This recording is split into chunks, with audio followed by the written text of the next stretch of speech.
नमस्ते। चलिए आज इतिहास के पन्नों को पलटते हैं और एक ऐसे नाम की कहानी जानते हैं जिसने सदियों तक दक्षिण भारत पर अपनी एक अमिट छाप छोड़ी।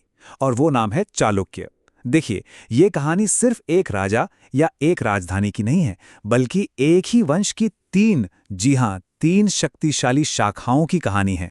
तो सवाल ये उठता है कि आखिर ये कैसे हुआ? कैसे एक ही परिवार का नाम 600 साल तक तीन अलग-अलग राजधानियों से इतने बड़े साम्राज्य पर राज करता रहा?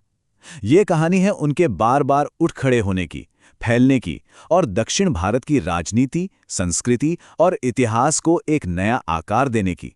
मतलब ये उनकी जिद, उनके लचीलेपन और उनकी विरासत की कहानी है। अच्छा, अब ये सारी जानकारी हमें मिलती कहाँ से है? वो मिलती है ऐसे ही ऐतिहासिक ग्रंथों और शिलालेखों से। यही वो चीजें हैं जो हमें इन राजवंशों के पूरे ताने बाने को समझने में मदद करती हैं। तो बस इन्हीं सोर्सेस के आधार पर हम इस महान साम्राज्य की कहानी को परत दर परत खोलेंगे। तो कहानी की शुरुआत कहाँ से करें? जाहिर है, जड़ से, उस मुख्य तने से जहां से ये सब शुरू हुआ, यानी बादामी के चालुक्य। समझिए कि ये इस महान वंश की नींव थे, वो लोग जिन्होंने दक्षिण में एक नई शक्ति का बिगुल फूका।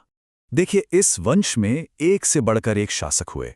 संस्थापक जयसिंह थे, फिर कीर्तिवर्मन आए, जिन्होंने वातापी, जिसे आज हम बदामी कहते हैं, उसको अपनी राजधानी बनाया।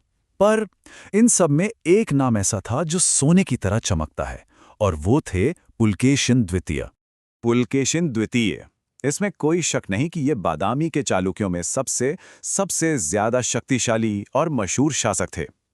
उनका जो दौर था वो जीत और साम्राज्य के विस्तार का ही दूसरा नाम था। उन्हीं के समय में चालुक्य साम्राज्य अपनी बुलंदियों पर पहुंचा।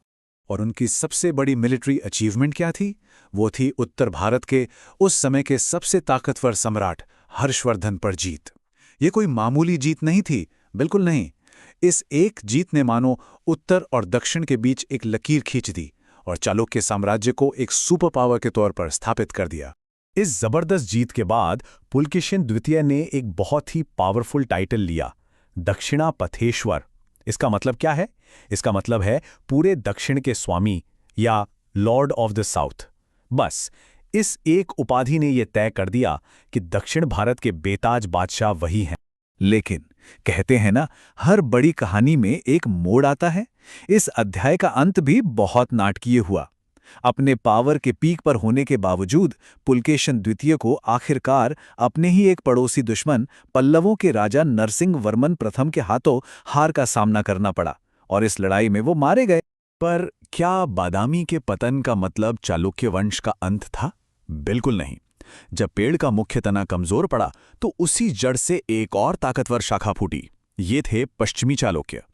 इन्हें इनकी शानदार राजधानी की वजह से कल्याणी के चालुक्य भी कहा जाता है।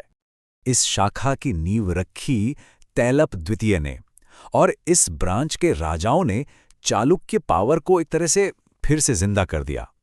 इन्हीं में से एक थे सोमेश्वर प्रथम, जिन्होंने मशहूर कल्याणी शहर बसाया, जो आगे चलकर ज्ञान और संस्कृति का एक बहुत बड़ा सेंटर बना। लेकिन कल्याणी के चालुक्यों की कहानी सिर्फ लड़ाइयों की नहीं है। उन्हें सिर्फ उनकी मिलिट्री पावर के लिए ही नहीं जाना जाता। असल में उन्होंने आर्ट, लिटरेचर और कानून के फील्ड में एक ऐसी विरासत छोड़ी जो आज भी जिंदा है। उन्होंने ज्ञान और स्कॉलर्स को बहुत बढ़ावा दिया। इसका सबसे बड़ा उदाहरण राजा विक्रमादित्य षष्ठम के समय में विज्ञानेश्वर जैसे महान विद्वान ने मिताक्षरा नाम का ग्रंथ लिखा। ये ग्रंथ हिंदू इनहेरिटेंस लॉ यानी विरासत के कानून पर एक मील का पत्थर साबित हुआ, और इसका असर आज भी महसूस किया जाता है। उनका दरबार उस समय के कुछ सबसे ब्रिलियंट माइंड्स का अड्डा था।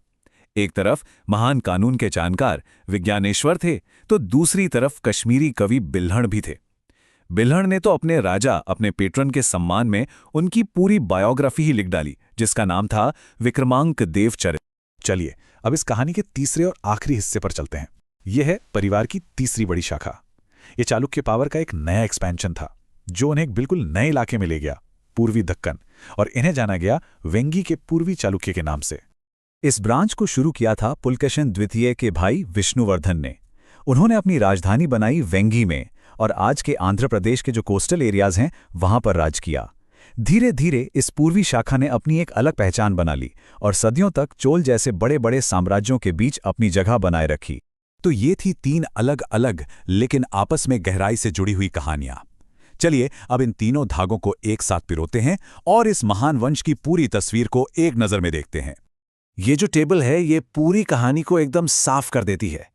बादामी के चालुक्य वो थे असल जड़, जिनके सबसे बड़े हीरो थे पुलकेशिन द्वितीय। फिर आए कल्याणी के चालुक्य, ये था एक जबरदस्त कमबैक जिसे लीड किया विक्रमादित्य षष्ठम जैसे शासकों ने। और आखिर में विंगी के चालुक्य, जिन्होंने इस विरासत को पूरब की ओर बढ़ाया। 3 शाखाएं, 3 राजधानियां, पर विरासत एक ही। और ये पूरी कहानी हमें एक बहुत ही दिलचस्प सवाल के साथ छोड़ जाती है। आखिर वो क्या चीज़ है जो एक ही राजवंश को सदियों तक टूटने, फिर से बनने और अलग अलग रूपों में बार बार शासन करने की ताकत देती है? ये सवाल हमें साम्राज्यों की, उनकी विरासत की प्रकृति के बारे में सोचने पर मजबूर करता है। एक नाम की ताकत और समय की हर मार के बावजूद खुद को फिर से खड़ा कर लेने की उसकी वो कमाल की क्षमता।